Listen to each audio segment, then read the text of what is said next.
You are listening to Parliament Matters, a Hansard Society production supported by the Joseph Rowntree Charitable Trust. Learn more at hansardsociety.org.uk/pm.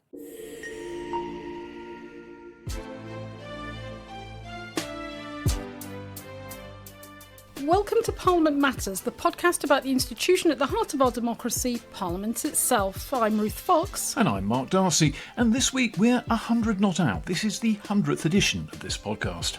So we thought we'd celebrate by looking back at the first year of this Parliament and of Keir Starmer's government.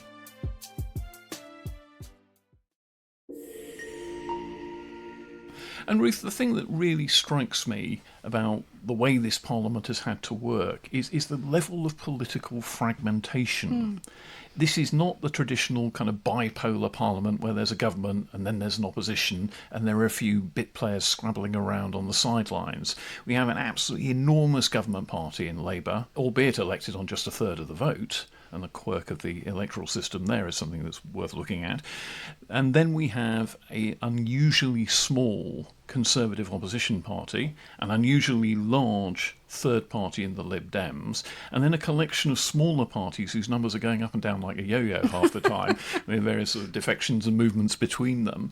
You've got the Greens, you've got Reform, you've got the grouping around Jeremy Corbyn that may be about to coalesce into a sort of direct left-wing challenger to the Labour Party. Then, of course, you've got the nationalist parties, the SNP and Plaid Cymru, and then you've got Northern Ireland parties as well. So there's a galaxy of political alignments on the opposition benches, which is making the politics of this Parliament unusually complicated, not least, of course, because this is all against the background of opinion polls, which show that Reform is now the lead party, even though it only has 5 MPs in the chamber, and that's just gone down to 4. Yes, I mean, that Reform is one of those parties that goes up and down, as you say. Reflecting their immigration policy, they seem to have a one-in, one-out approach.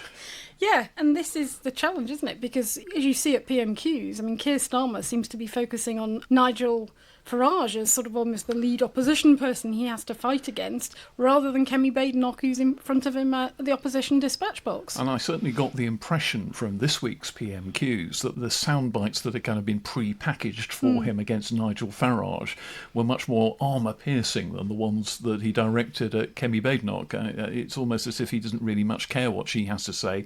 The real enemy is sitting on the Reform benches on his right-hand side as he looks across the chamber. So he's got that on one side, and then, as you say, there's the possibility of this new party. We don't quite know what it's going to be or what it's going to be called, this new Corbynite group that Zara Sultana said was going to be a new party she was going to co-lead with Jeremy Corbyn, although that's now stalled because Jeremy didn't seem quite ready for the launch. It was a slightly stuttering launch, you might say. Zara Sultana announced that she was leaving the Labour Party and was going to co-lead this party with Jeremy Corbyn, and as you say, Jeremy Corbyn looks slightly puzzled at this suggestion. She was already one of those that had already lost the whip, though, wasn't she? So she was still a party member, but not a parliamentary party member. Yeah. You do see other Labour members who've lost the whip towing the line in the hope of readmission, but I don't think anybody was totally astounded when Zara Sultana decided to leave completely. I'm sure that there wasn't astonishment in the Labour Whip's office at that decision, and they may be keeping an eye on a few more, because one of the things you do if you're stage managing a series of defections is that you spread them out so that each one's a story. I don't know if Jeremy Corbyn's party, judging by the level of media management in Zara Sultana's case, is actually going to do that. But certainly it would have a certain impact if there was a regular drift of other suspended Labour MPs or even non-suspended Labour MPs off into Jeremy Corbyn's party. And whilst they might not be too bothered about them in the House of Commons and can set them aside to some degree, the suggestions are in the polls that they might attract up to 10%, so, potentially up to 10% of the vote out there for them. So, can't ignore them entirely. Well, fragmentation on the left. I mean, one of the people who should be worried about this are the Greens, because I suspect that a lot of people from the Labour left who become disillusioned with Sir Keir Starmer's leadership have been drifting towards the Green Party. And I suspect also that whatever this new party is, if it does indeed kind of coalesce will have to do some kind of deal with the Greens. I don't suppose either will like the comparison, but I'm old enough to remember when the SDP and the Liberals were dividing up parliamentary seats between them as who would fight this one, who would fight that one, back in the 1980s. And I think that this might be an example that they end up having to follow. Yeah. I mean, it's an interesting question, isn't it? And I was thinking about this in relation to going back to reform and the defections we've seen this week of former MPs, not current MPs, but former MPs David Jones. We've now heard the news this week that Sir Jake Berry, former Conservative Party chair, MP for about 14 years or so, began as an anti-Brexit MP, but has now defected to reform. I do wonder if you're a party member in these parties and you sort of look at these figures who are sort of moving between parties, about the sense of which, where are the principles here? Because they do seem to be able to move quite dramatically across boundaries. I mean, how does somebody who began as an anti-Brexit MP end up in reform, given its stance? We talk about the sort of the emotional ties within the House of Commons of defecting across party lines, but I also wonder what it does within parties at the local level in terms of selection processes and so on. That feeling that amongst this generation of parliamentarians, there isn't much that binds and ties them in philosophical terms. Well, you do wonder. I mean, once you've got the ability to reach out directly to an electorate through social media without needing the traditional party machine behind you to quite the same extent, maybe it just changed the rules of the game.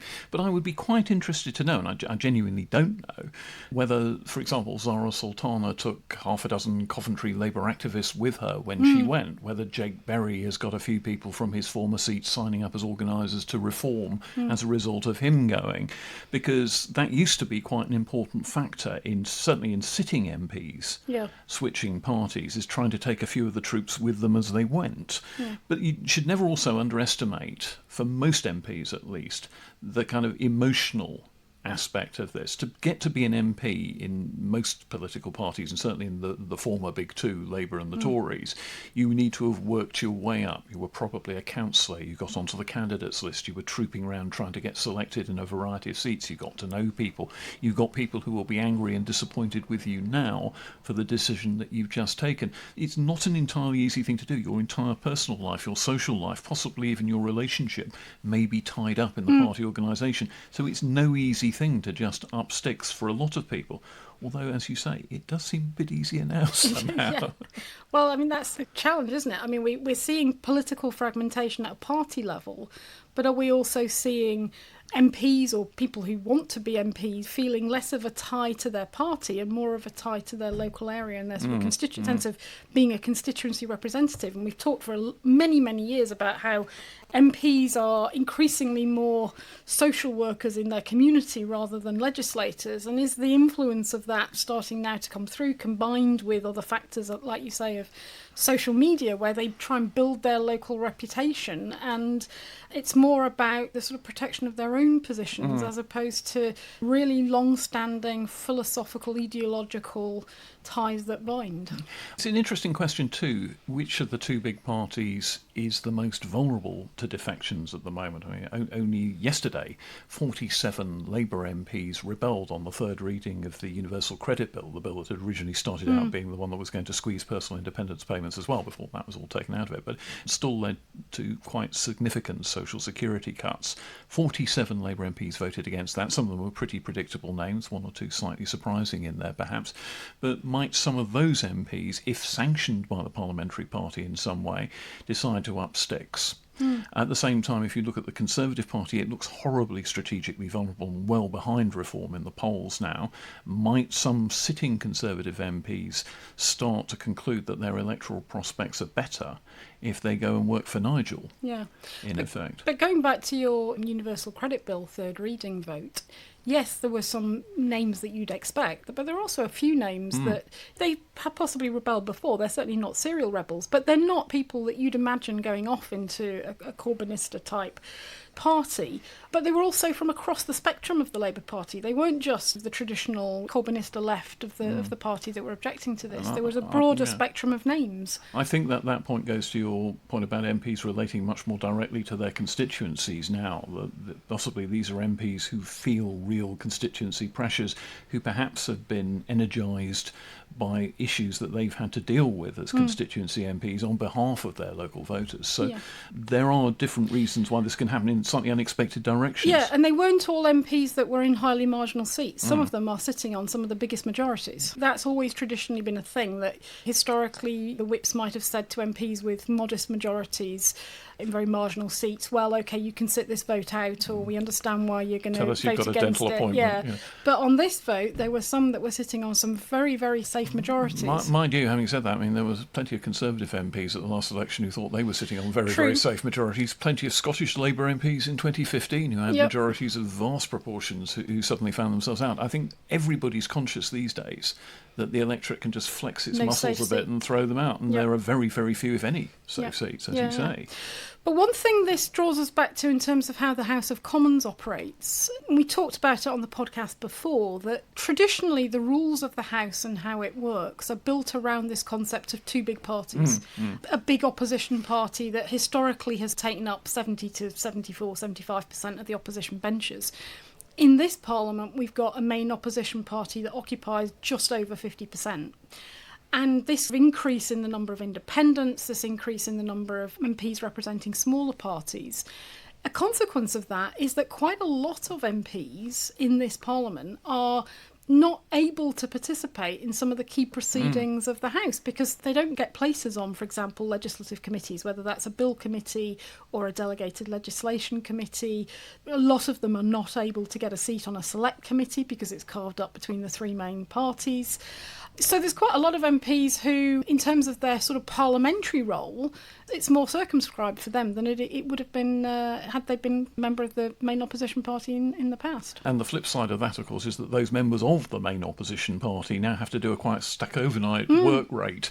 Lots of bill committees, lots of delegated legislation committees. Oh, I've got to go off to my select committee now. So they're rather on the treadmill, while all the independents and minor party MPs have perhaps a little bit more space for manoeuvre. And another point about this is that there's also a bit of jockeying for position between the smaller parties, between the Greens, the alliance around Jeremy Corbyn, the nationalist parties.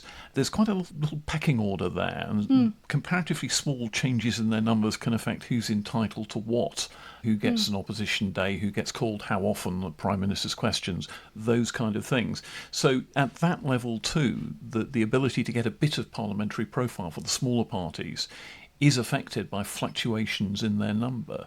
Yeah, and that's then a challenge for the Speaker in terms of how he divvies things up and is fair to the parties. And I think it's fair to say Lindsay Hoyle is quite a traditionalist. He's been an MP for many, many years. He thinks much more traditionally in terms of the main big parties in how the system operates historically. But he's got to adjust to this new environment. And you don't get the feeling that this is a temporary phenomenon. This is not something where Parliament next time is going to default back to factory settings and have one large government party and one large opposition party and a few bit players at the edges.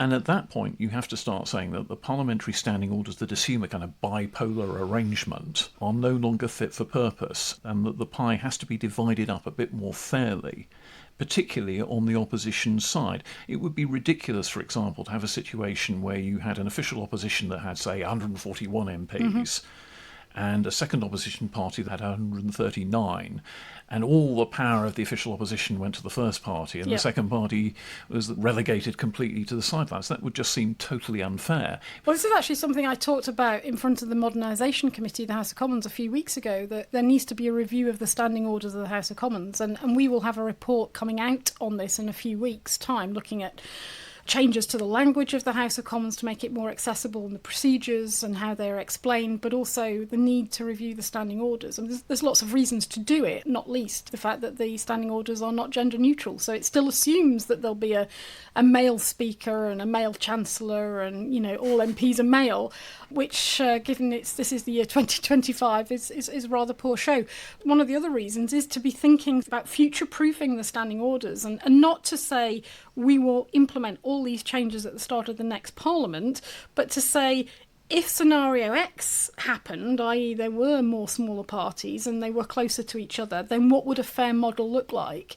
So that you're not reviewing the standing orders at the start of that parliament when the vote's already happened and you know what the results are. And everybody's got a stake in the result much more definitely than they have if you do it in the abstract now. Yeah, so it'd be better to do it earlier rather than later. And with that, Ruth, I think it's probably time to take a break. Take a break, see you in a minute. And we're back, and Ruth, a year on from almost anyway Keir Starmer's first King's Speech, his first legislative programme, let's take stock of how they're doing in the lawmaking business. It's not exactly been done at breakneck speed with vast bills being rushed through Parliament to transform the face of the country. It's all been a bit sedate. Well, it has in one sense, in that they got off to a relatively slow start and then the bills have sort of dribbled through. But once the bills have arrived and been presented to Parliament, a number of them have then been hammered through quite quickly. If you think about, well, what were we hoping for in terms of how this government would treat the legislative programme in relation to sort of the previous government and the criticisms we had of how they handle things, was this government going to be any better? And I think if it's a mixed record, I mean, I might give them a C- or a D+. A number of bills have been pushed through quite quickly after second reading. Quite a number of bills of committee stage, report stage and third reading all in a day, as we saw, of course, last week with the Universal Credit Bill, the Welfare Reform Bill. Quite a number of bills with a lot of big Henry VIII powers, a lot of delegated powers, my favourite subject. All your bets noir. Yeah, and we've heard from the Attorney General, Richard Hermer, that he was going to crack down on this, that they wanted to more in primary legislation than in secondary or delegated legislation. And I think we've seen that in some bills, but certainly not all of them.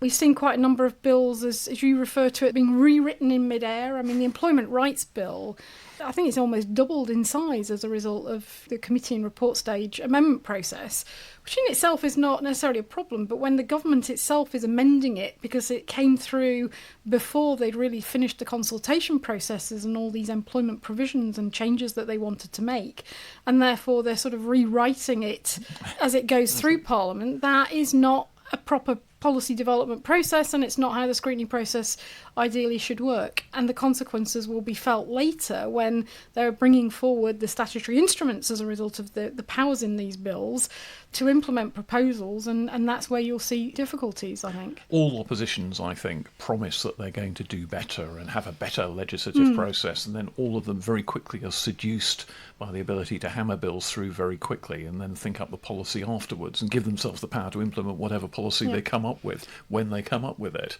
which may be sometime after the bill's gone through. Yeah, and you sort of look at something like the Product Regulation Bill, where immense power is really going to ministers to effectively decide how they're going to align product standards, a really important policy area, important to our sort of economic future, how they're going to align standards in relation to the EU, and whether or not we align or not is effectively going to be taken as a ministerial decision, and Parliament's not going to have much say in it. And potentially a government could de-Brexit by stealth almost. Yeah, that's the fear that's been raised, yeah. The latest arrival presented today as we are beginning to prepare for this recording is the Devolution Bill, which provides for a substantial reorganisation of local government in England, and they really do have to move rather fast with this one because the voters are supposed to be going to the polls to elect the members of the newly created local authorities and also elect the newly created mayors for particular regions next May. So Parliament has to get its skates on to get this through in good time. Well, this highlights, of course, another issue that we've touched on in a little bit in previous podcasts, which is how long is this session going to run? Because the assumption would be, in a normal situation, you'd have about a year. So about this sort of time, or just before, the session would have been wrapping up and you'd have a new King's Speech, a fresh legislative programme. It's pretty clear that this session is not going to wrap up this summer, and I doubt it's going to wrap up in the autumn. I think it'll be next summer. I think it'll be almost a 2-year session. And they're going to need that time to get, as you say, this bill through. There are other ones that are coming up in the pipeline. Another feature of the year has been that quite a bit of the opposition, if you like, to the legislative programme has come in the House of Lords, not in the House of Commons. And when you've had opposition in the House of Commons, it's usually come from within the ranks of the Parliamentary Labour Party as opposed to the ranks of the opposition. So, I mean, they're opposing too, but it's the Parliamentary Labour Party that's been making the difference here and forced the government into that excruciating climb down on personal independence payments, which as we've been discussing in previous pods, has really hamstrung Sir Keir Starmer's ability to deliver the kind of economic policy he intended to deliver. Yeah, well, this is where we get the debate about how much fiscal headroom has Rachel Reeves got, and the answer is not much. And that's another reason why we think the session will run long, because the budget will be in the autumn. Now, we've had reports this week from the Office of Budget Responsibility about the state of the economy, which were quite very negative and scary. We've got questions about how is she going to plug this fiscal gap in the autumn. The assumption is that it's now going to have to be tax rises of some form. But the other factor in all of this is her feature of this year has been that her financial announcements have not gone well. Yeah. And you look ahead to the autumn and you think, well, what happens if they don't quite get the budget right? If they don't land that well, then, looking at what we were seeing from the Office of Budget Responsibility, what we saw a couple of weeks ago in terms of the response from the markets, Rachel Reeves crying at Prime Minister's questions, you then look and think, if she doesn't land the budget, is there going to be a response from the markets? There are going to be consequences. And we're not talking here about not landing the budget in the sense of George Osborne's infamous omnishambles budget in 2010, where the government got itself into a tangle on the taxation of pastries. We're talking here about something a lot more like Kwasi Kwarteng's disastrous budget, where the markets panicked, the pound dropped like a paralysed falcon, the government's interest rate charges went through the roof. So Rachel Reeves is in a very vulnerable position as Chancellor now. Perhaps the fact that the markets trembled at the idea that she might be removed has strengthened her position for the time being. But if she presents a budget that doesn't convince the markets, as you say, problems, absolutely. Yeah. Incidentally, Ruth, I think we should just, for the benefit of listeners, explain the concept of a parliamentary session. A parliamentary session is a kind of parliamentary cycle. It's usually, as you say, about a year. It starts with a King's speech. His Majesty comes to Parliament, reads out a speech listing all the bills that will be presented to Parliament. Doesn't mean that other bills can't also be presented to Parliament later, but he reads them out. And the government then proceeds with passing all those bills and any other that occur to it. And then when they run out of steam, Parliament is prorogued, temporarily suspended, until a new King's speech kickstarts another session. So it's kind of the parliamentary cycle. Yeah. And we've had longer sessions than a year. I mean, 2010, 2012, the start of the coalition. They explicitly started out by saying, we'll have a two-year session, we've got a lot to do. But interestingly, this government has not given an indication of how long the session is. So procedural nerds like us will look for indications, and one of them is, what are the dates of the private members' bills? That is one of the few things where it's set out in standing orders that you must have a certain amount of time per session. It's 13 sitting Fridays. So you look at that, and that 13 Fridays has been set down and expires later this month, before summer recess. So that's one indicator. But we know from the experience with the assisted dying bill that they're going to need more time for private members' bills. They're clearly going to schedule more Fridays. But the other indicator is opposition days, because there should be 20 opposition days per session. And there's an opposition day debate scheduled for next week, and I think that's the 9th only. So they're only halfway through. Yeah, so the assumption is that they're going to schedule more private members' bill Fridays, possibly, but that they're going to run the opposition days through well beyond a year. Now, I don't know. I have no private information suggesting when the session will end, but based on my knowledge and experience of how things have been handled in the past, and looking at where they are with the legislative programme, thinking that the budget is going to be in the autumn, you don't want the King's speech and the budget all happening sort of roughly around the same time. They're your big set-piece events. My guess is it's going to be next spring, and it could be sort of April, even into early May. It could be later than that, quite possibly. And they'll also need a lot of extra time in the House of Lords, of course, for the assisted dying legislation, and their programme's pretty congested there. But one of the points about the parliamentary session is that you are expected to have passed all your legislation before it ends. Anything that is not passed by that point dies. So if you're still standing when the music stops legislatively, that's it. The bill is lost. Yeah, there's a few things that can be carried over, subject to certain rules, depending upon what progress the bill has made. But the whole point of a session and having the cut-off and having the King's speech is, generally speaking, they don't actually want to carry many bills over, because they want a fresh start. It gives you a deadline to operate against. And I think that's almost the only point I can see to the system of parliamentary sessions. I've never really entirely understood why it has to work that way, but there we are. Well, it brings into focus, when I've whenever I've raised the idea of ending sessions and running right through the Parliament is, of course, governments want the advantage of being able to have that fresh start, that hard stop to force bills through. And all the pageantry as well. They is want quite the pageantry, they want the big press opportunity of a fresh programme. But of course, it also has procedural implications in relation to the Parliament Act and the way in which the House of Commons can overturn objections from the House of Lords to legislation, because that relates to sessions and how the Parliament Act operates. Yeah. So if you abolish the sessions, as I'm quite in favour of, you have to deal with that procedural you have to rewrite problem. the Parliament Act. Yes, you have to deal with that. What fun that will be. But as you say, a very long session in prospect, potentially a new King's Speech in May, maybe even June, who knows? How long is a piece of string? Yeah. How long is a piece of parchment, I suppose? The other thing that's going to come up on the legislative agenda is the government has been busy making a number of international agreements, some of which will require legislation to ratify them, to implement them.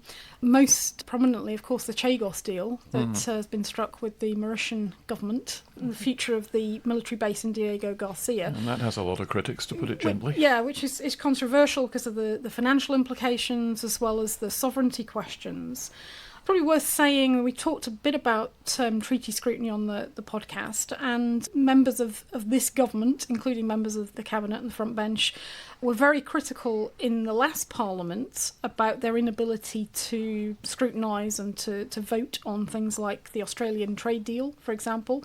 And now they're in office are doing exactly the same thing. So shocking, isn't it? Yeah. So, the House of Lords had a vote on the Chagos deal under the terms of the Constitutional Reform and Governance Act, this model which enables them to register an objection to a treaty and to say that the government shouldn't ratify it. The House of Lords had a vote on that. The House of Commons, Kemi Badenoch, wants a vote on it. She's tabled a motion for it, but the government has failed to make time for it in the required period for scrutiny of it. And the government's response is, as it was with the previous government, we're going to have legislation, so you'll have your opportunity then. And I go back to saying, as I did then, scrutinising, debating, voting on the principles of a deal is different to scrutinising and voting on the actual legal text itself. They're two separate procedures. They were envisaged as two separate procedures, and the fact that the government effectively are turning them into one and only offering one channel is really not good enough. But I'm afraid the Conservatives are finding that they're on the wrong end of decisions. On the receiving end of the kind of things that they did in government. Absolutely. And we go round the houses and on so this the as wheel ever. turns. Yeah. Yes. And of course there are plenty of other high-powered international agreements floating around at the moment. I was reading the other day about a proposed new mutual defence deal with Germany and defence cooperation with Germany and France. And the international agreements around those need to be, in inverted commas, refreshed. And will Parliament get a look in there? Because those are potentially extremely significant. Yeah, there's also deals with the European Union, with the United States, of course. There's a deal with India, and others are coming through. So, there is a lot there that ought to be being looked at. But at the moment, the House just does not have the procedures in place to enable MPs to properly scrutinise them. Which, when you're in free trading Brexit Britain striking free trade deals around the globe, matters quite a lot. Yeah. Because actually, if the idea is for Parliament to take back control, maybe it needs to scrutinise some of these agreements in a lot more detail than it normally ever manages to.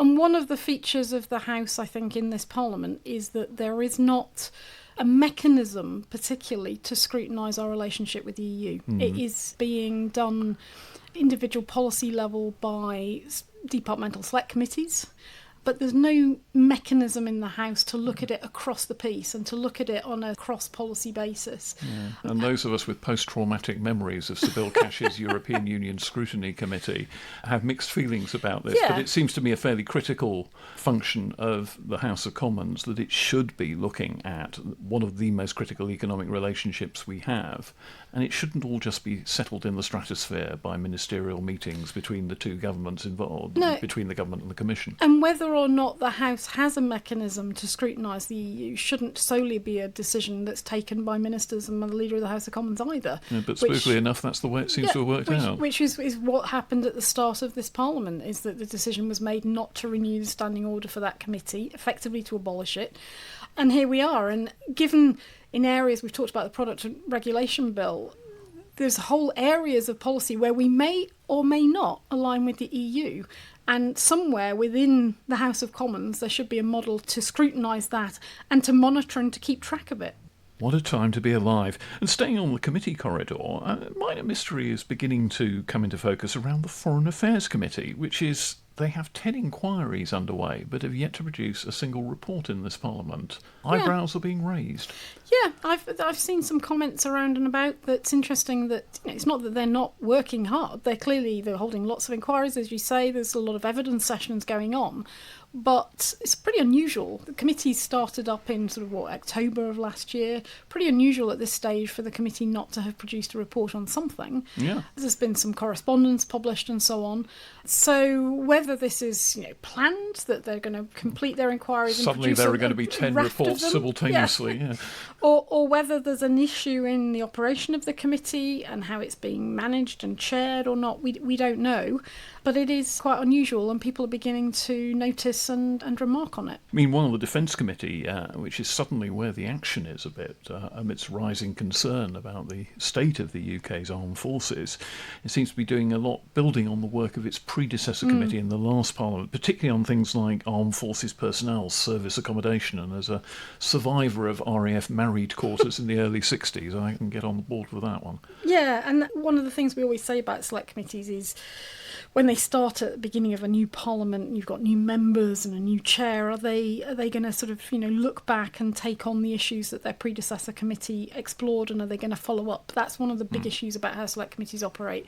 Will the follow-up be done? And I think, to be fair to the Defence Committee, they've got a very busy agenda. They've got a huge amount to cover in things like the Defence Review and so on, and obviously the state of the world and the state of our armed forces.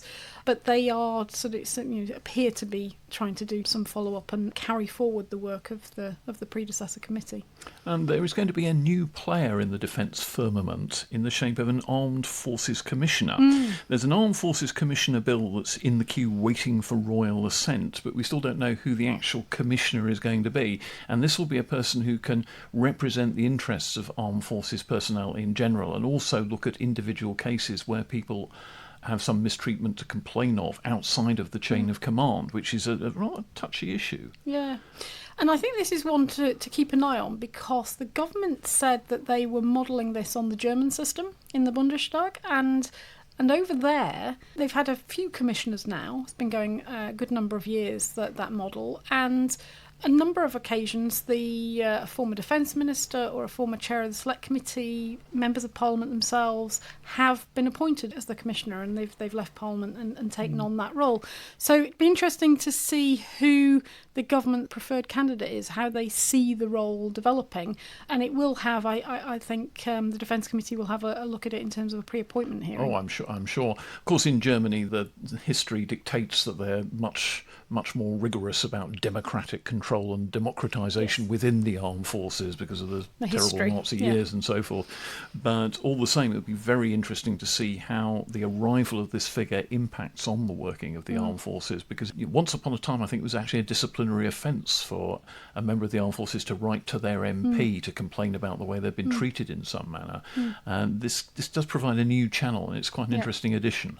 Yeah, and interesting to see how that the first person who takes on the role develops it, but also what their interaction is with Parliament and the reporting process and so on, how that develops, and to what extent they sort of build the profile of that role.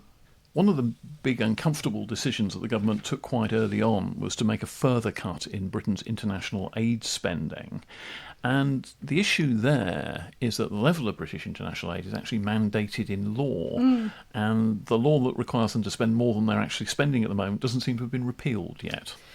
No, and this, I think, is a bit of a mystery, and I'd quite like the International Development Committee to ask the ministers if they've had legal advice about this, because I just find it odd that we have signed into law a rule about spending 0.7% of GDP on international aid. We've said that if, for any reason, we don't meet that, the government has to set out in a report, which in practice is the Foreign and Commonwealth and Development Office now, I think it's called, isn't it, FCDO, in its annual report, how it intends to get back on track. But the problem we've got is the government clearly doesn't intend to get back on track. So it can't put in its annual report what its plans are to remain in keeping with its statutory obligations. So how is it going to get around that? I mean, at one level you can just say, well, you just ignore it. There's no mechanism for enforcing it. But it does seem very odd that the government has got a law and it is, on the face of it, clearly not going to abide by it and abide by the obligations. Now, we are expecting the next Foreign Office annual report later this month. It usually comes out mid to end of July. So we'll have to see what they put in that report, how they explain it. But it just seems very odd to me that, in effect, a department and the government is in breach of its statutory obligations.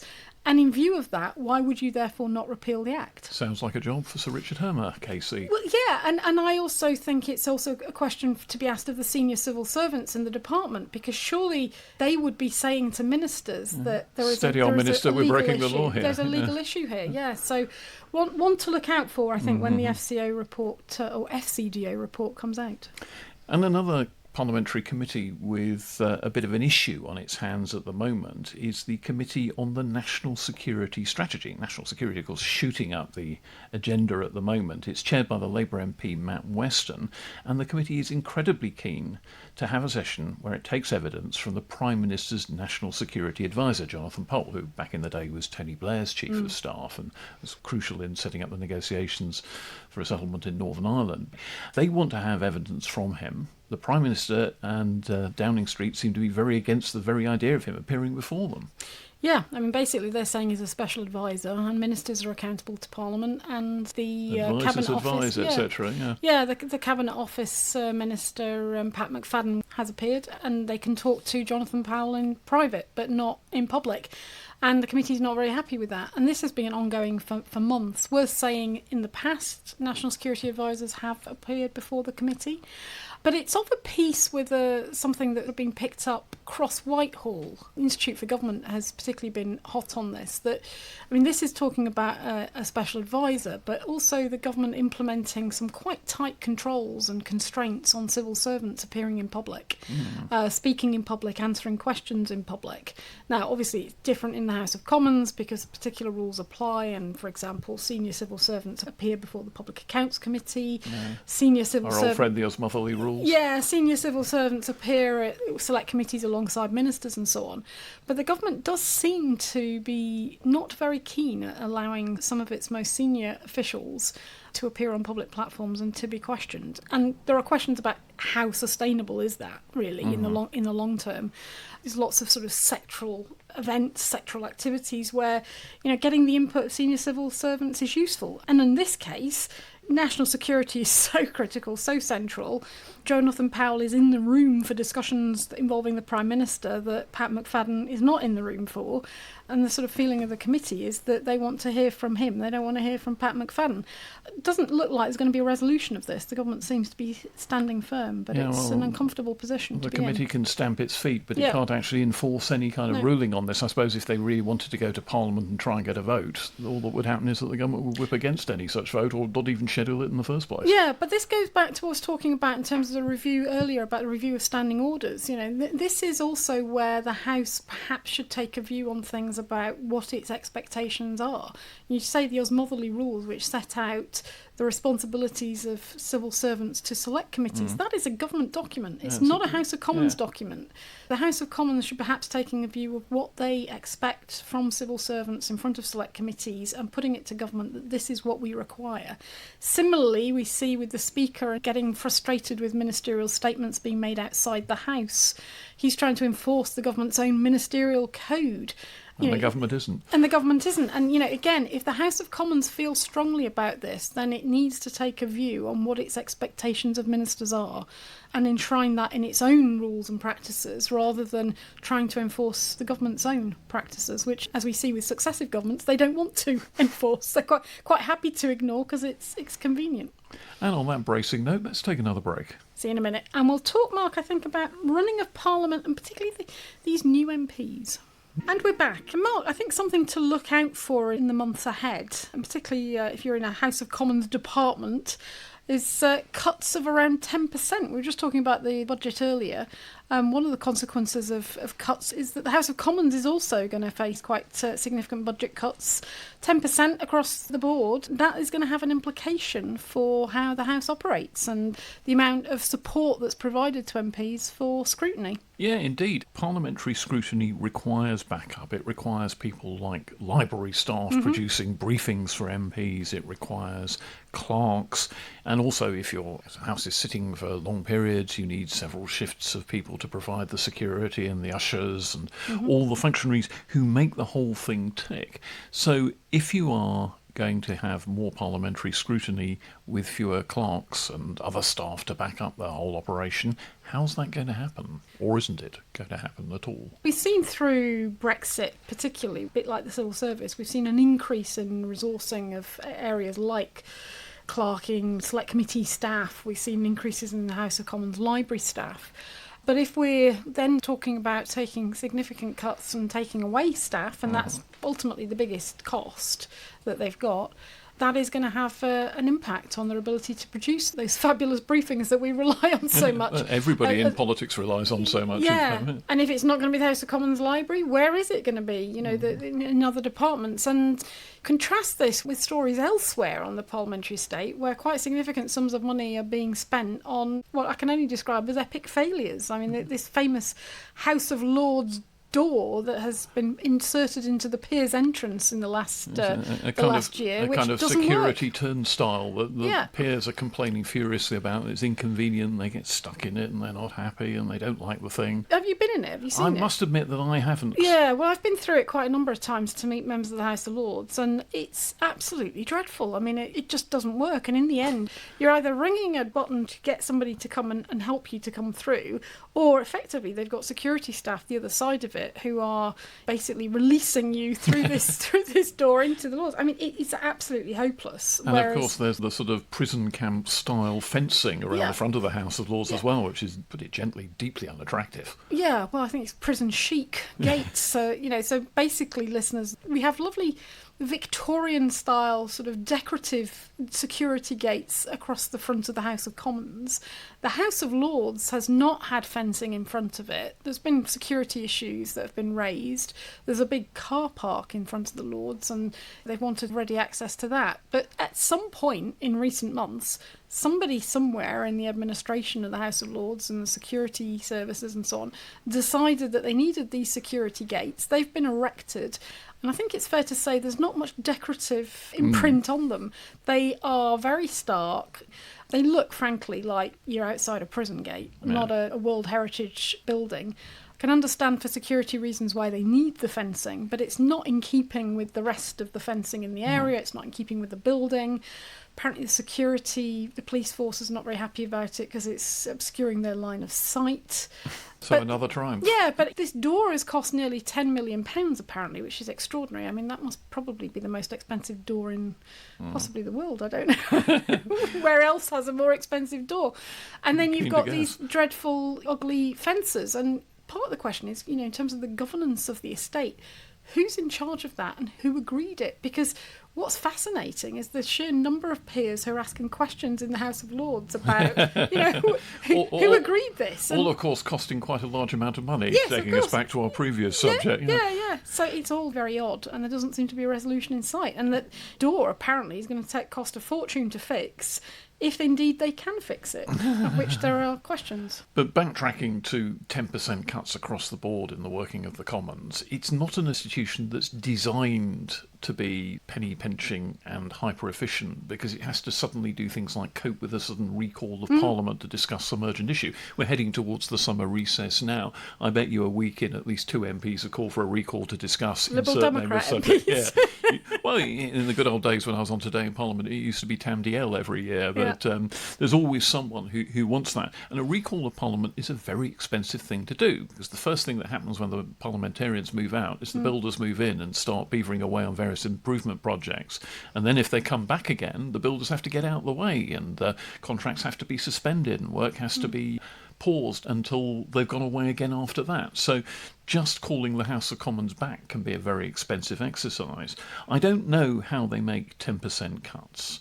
Maybe they just don't fill vacancies as they arrive. You can do that sort of thing, but it will impact on the operation. Will Hansard be produced more slowly? Will it go completely online? They'll just stop doing printed versions of it, perhaps. Yeah, they don't do much print now anyway, Yeah. do they? It's a very largely digital operation. So maybe they just suspend the print runs of all the vast quantities of paperwork that Parliament generates the way I generate earwax, frankly. There's enormous quantities of it. I don't think listeners needed that. Too much information. But that there are options out there in any organisation, and Parliament is a very big organisation that employs an awful lot of people. But all the same, a 10% cut is bound, I think, to impact on parliamentary scrutiny in some form or other. And you can bet that if they do, for example, cut the paperwork, there will be MPs who don't like using a tablet, complaining furiously to the Speaker on points of order. Yeah.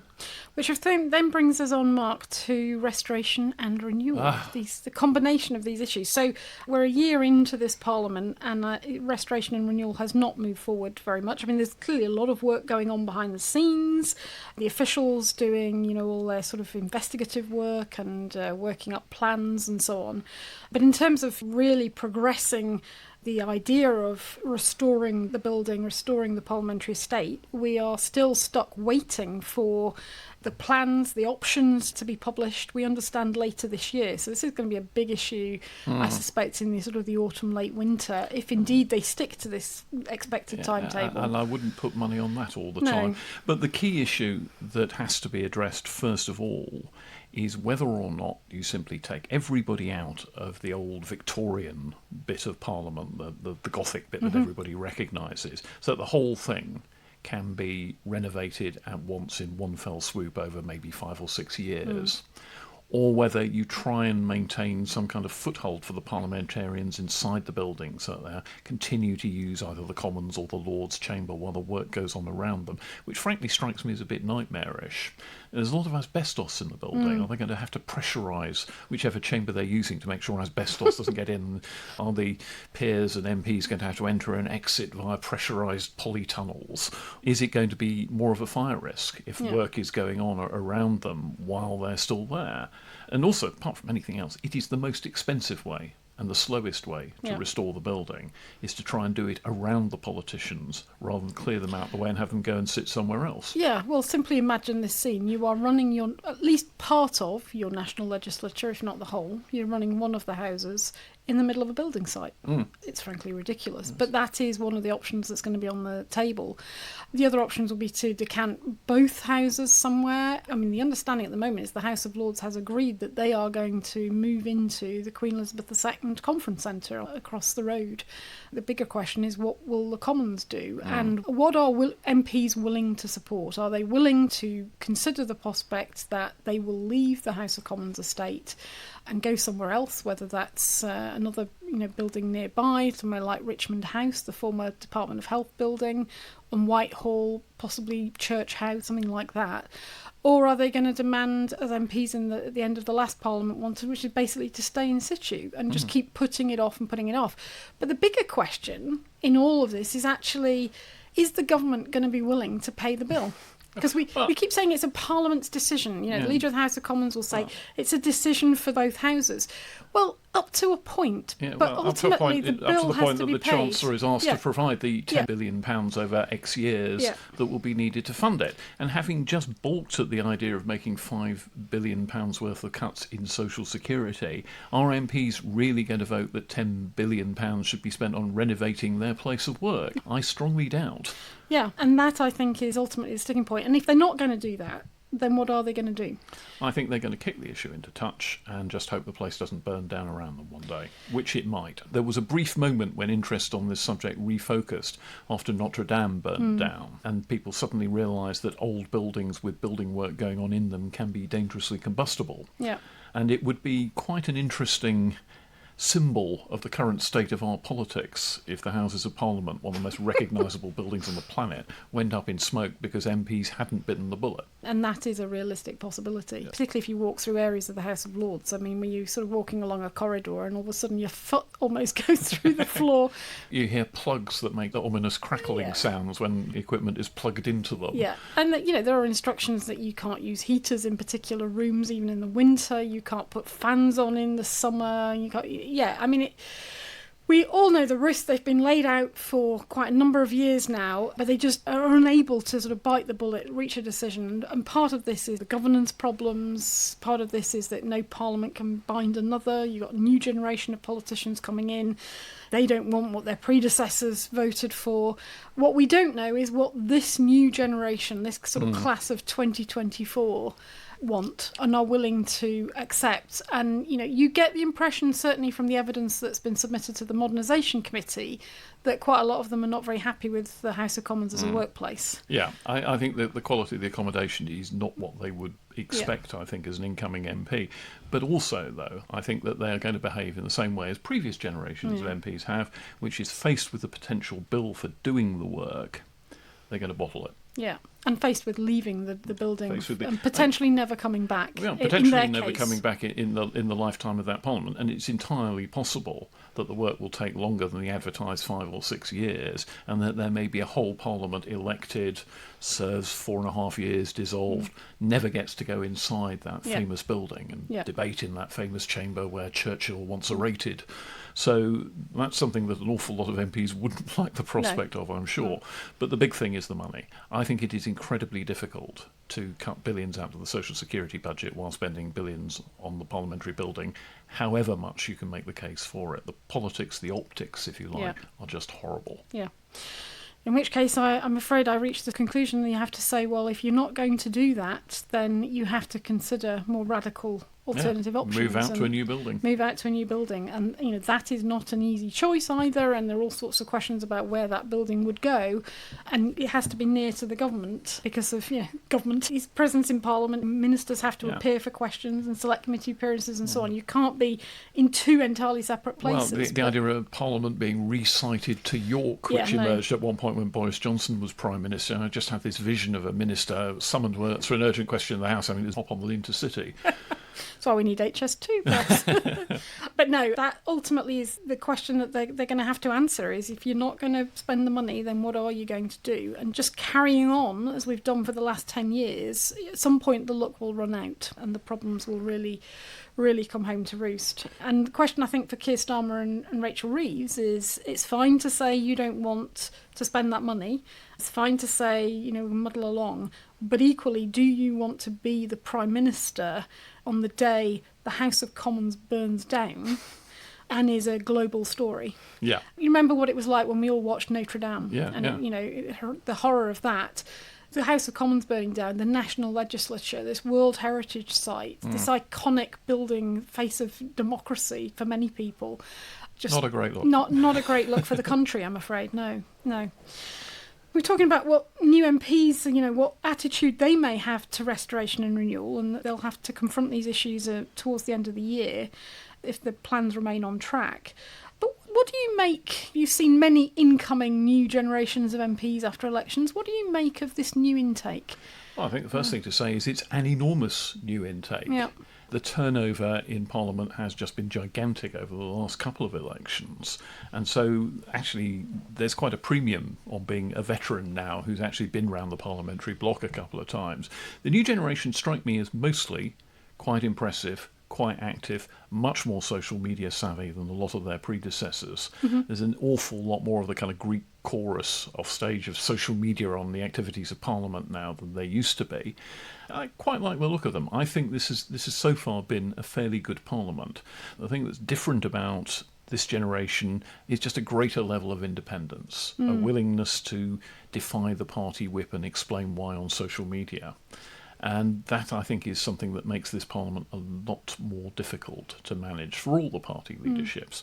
And there's always the possibility that if people are over-managed or heavy-handedly managed, they might up sticks and join another party, as we were discussing earlier. Yeah. I think another feature is, and we see this a little bit in the evidence that's been given to the Modernisation Committee, although quite a lot of it has not been published, so we're left to speculate about what the... Read between the lines. Yeah.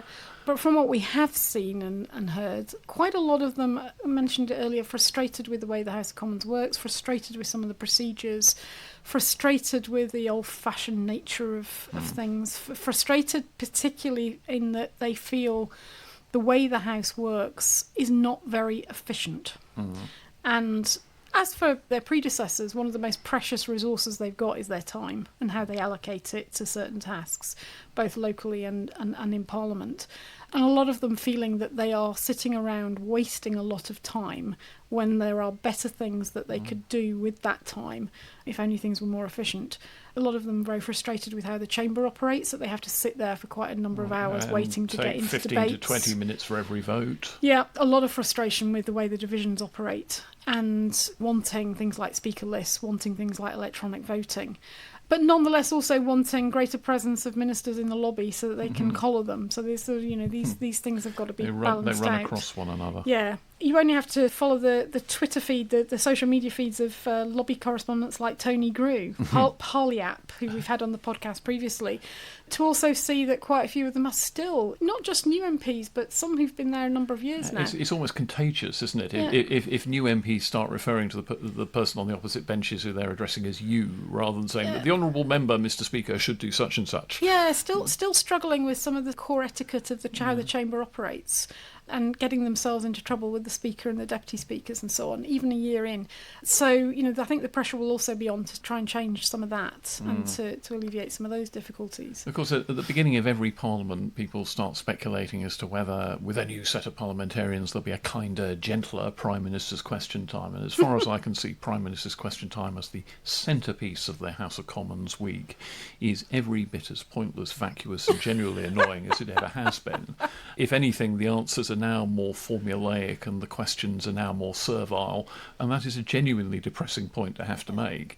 I think Prime Minister's Question Time should be an incredibly valuable resource for parliamentarians, a chance to directly question a head of government.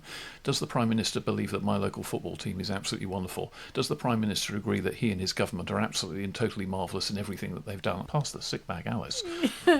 Well, one of the features, I think, of this Parliament is, the sheer number of questions that are being asked by MPs, written questions to ministers, and the, frankly, quite poor quality of the answers. I mean, the volume is enormous. Well, I don't think those two things are unrelated. No. You can't sit there and ponder brilliant answers to every question if you've just got to get through dozens and dozens of them. And that also goes to the question of budget cuts, because actually quite a lot of, it's an expensive process, processing all these questions, and that is a cost that I think a lot of MPs perhaps don't consider when they're tabling all of these things.